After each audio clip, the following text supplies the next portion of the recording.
Hello बच्चों, आज हम लोग कक्षा 7 पृथ्वी और हमारा जीवन कक्षा 7 का पाठ 9 प्राकृतिक प्रदेश एवं जनजीवन सवाना प्रदेश के बारे में पढ़ेंगे। सवाना प्रदेश का हम जो प्रश्न उत्तर है, जोड़ी मिलाव है, ये सब अभ्यास कार्य को करेंगे। लेकिन इस अभ्यास कार्य को करने से पहले मैंने इस चैप्टर को जो समझाया है भूगोल प्लेलिस्ट में डाला है कक्षा 7 की, उसको ज़रूर समझ लीजिए, क्योंकि जब उसको आप समझ लेंगे तभी आपको प्रश्न उत्तर याद होगा अच्छी तरह से। तो चलिए शुरू करते हैं हम। हमारा पहला प्रश्न है, सवाना प्रदेश को सूडान तुल्य प्रदेश क्यों कहा जाता है?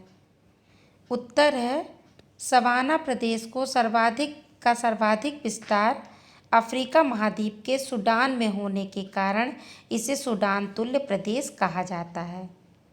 मतलब प्रश्न पूछ रहा है आपका कि सवाना प्रदेश को हम सूडान तुल्य प्रदेश नाम क्यों कहा जाता है। तो ये जो सवाना प्रदेश है इसका ज़्यादा विस्तार किस जगह पर है? अफ्रीका महाद्वीप के सूडान में है। सूडान क्षेत्र में होने के कारण ही इसको सूडान तुल्य प्रदेश कहा जाता है। दूसरा प्रश्न है आपका, सवाना प्रदेश में वर्षा कब होती है? तो ये उत्तर है, सवाना प्रदेश में ग्रीष्म ऋतु में वर्षा होती है, गर्मी में वहाँ पर बारिश होती है। तीसरा प्रश्न है आपका, सूडान तुल्य प्रदेश की वनस्पतियों की मुख्य भूमिका लिखिए। उत्तर है, वर्ष के अधिकांश महीने शुष्क होने के कारण लंबी एवं मोटी घास यहाँ की विशेष प्रकार की वनस्पति है। यहाँ की घासें लगभग 3 मीटर तक लंबी होती हैं। सवाना प्रदेश में घासों का बाहुल्य है, जिनकी बनावट मोटी, चपटी और कड़ी होती है। घासों में सबसे महत्वपूर्ण हाथी घास होती है। इसका आकार गुच्छेदार होता है। इस प्रदेश की इन घासों को पार्कलैंड या बुशवेल्ड भी कहते हैं। इसके अतिरिक्त सवाना प्रदेश में कुछ पतझड़ वृक्ष यहाँ तहाँ पाए जाते हैं, बिखरे पाए गए जाते हैं, जिनकी ऊंचाई बहुत कम होती है। अब आप इसको अपने शब्दों में भी ऐसे लिख सकते हैं कि प्रश्न है आपका कि सूडान तुल्य प्रदेश की वनस्पतियों की मुख्य विशेषताएं बताइए, लिखिए। तो ये पूछ रहा है कि सूडान तुल्य प्रदेश में वनस्पति पेड़ पौधे कैसे पाए जाते हैं। तो उत्तर है कि यहाँ पर चूँकि जहाँ पर घास के मैदान होते हैं वहाँ पर गर्मी अधिक होती है, तो वर्ष के अधिकांश महीने सूखा होने के कारण यहाँ लंबी एवं मोटी घासें विशेष प्रकार की वनस्पति पाई जाती हैं। घास वहीं ज़्यादा पाई जाएगी, लंबी लंबी, जहाँ बारिश कम होती है, गर्मी ज़्यादा होती है। अगर अधिक बारिश हो, गर्मी कम हो, तो और भी तो वनस्पतियाँ, बड़े बड़े पेड़ पौधे पाए जाएं।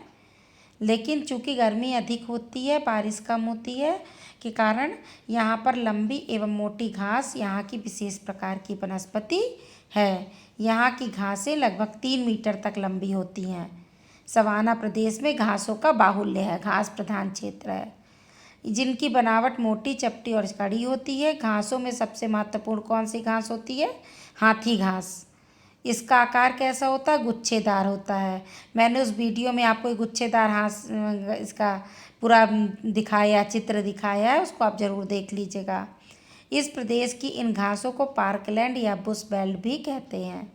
इसके अतिरिक्त सवाना प्रदेश में कुछ पतझड़ वृक्ष जहाँ तहाँ बिखरे पाए जाते हैं, जिनकी ऊंचाई बहुत कम होती है। अगला प्रश्न है आपका, सवाना घास भूमियों को शिकार भूमि क्यों कहा जाता है? उत्तर है, घास क्षेत्र एवं वृक्षों की कम संख्या मिलने के कारण जंतुओं में गतिशीलता अधिक होती है। इसी कारण से यहाँ पर बड़े बड़े आकार के स्तनधारी जंतु, जिराफ, गेंडा और हाथी मिलते हैं। इन घास भूमियों में चीता और शेर जैसे मांसाहारी जंतु भी बड़ी संख्या में रहते हैं। ये मांसाहारी जंतु जेब्रा और हिरन जैसे शाकाहारी जंतुओं का शिकार करते हैं। पहले इन जानवरों को खूब शिकार किया जाता था, जानवरों का, इसलिए इस घास भूमि को शिकार भूमि भी कहा जाता है। चूँकि बड़ी बड़ी घास होती है तो यहाँ बहुत सारे जीव जंतु पाए जाते हैं और कुछ ये जिराफ, गैंडा, हाथी ये सब मिलते हैं। और यहाँ चीता और शेर जैसे मांसाहारी भी जो इन पशुओं को खाते हैं, है ना, हिरन जैसे जंतुओं को खाते हैं। और यहाँ पर पहले बहुत शिकार होता था, इस कारण इस जगह का नाम शिकार भूमि भी हो गया है। अगला प्रश्न है, हौसा जनजाति का मुख्य व्यवसाय क्या है? तो हौसा जनजाति का मुख्य व्यवसाय है कृषि। ठीक है। अगला है आपका, सही जोड़े बनाइए। कौन सी जनजाति कहाँ पाई जाती है? तो मसाई जो है पूर्वी अफ्रीका में, हौसा नाइजीरिया में, पिग्मी जायरे घाटी में और सेमांग जनजाति मलाया में पाई जाती है। अब आते हैं सही कथन के सामने सही, गलत के कथन के सामने गलत का चिन्ह लगाइए। सवाना प्रदेश विश्व का सबसे विकसित प्रदेश है। सही। सवाना प्रदेश में ग्रीष्मकाल में वर्षा होती है। सही है। मसाई जनजाति के लोग पशुपालन करते हैं। सही। एमू पक्षी सवाना घास भूमि में पाया जाता है। सही। इस तरह से ये चैप्टर आपका समाप्त हो रहा है। अगर कोई दिक्कत हो, कुछ प्रॉब्लम हो तो आप ज़रूर बताइए, उसका समाधान किया जाएगा। ठीक है, धन्यवाद।